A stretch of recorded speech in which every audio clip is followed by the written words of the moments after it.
département est en alerte maintenant depuis plusieurs jours pour faire face à cette épidémie. Et c'est vrai qu'avec l'intervention du président de la République, hier, nous entrons dans une nouvelle phase. L'objectif pour nous, c'est bien évidemment de maintenir le service public départemental. Pour cela, il faut protéger, préserver nos agents pour qu'ils puissent assurer leur mission le plus longtemps possible.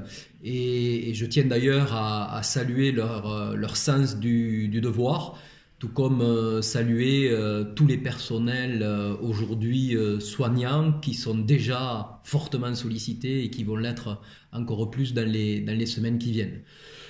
Bien sûr, à partir de lundi, les choses vont s'accélérer avec la fermeture des établissements scolaires. Nous ferons un point dès l'après-midi pour voir les répercussions que cela peut avoir sur notre organisation. Alors, les collèges seront fermés.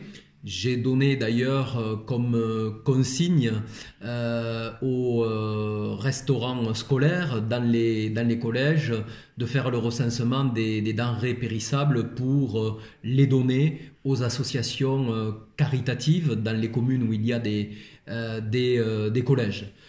Il va falloir s'adapter dans les jours qui viennent. Un certain nombre de manifestations, bien sûr, vont être annulées, comme scènes d'enfance ou sorties de cases.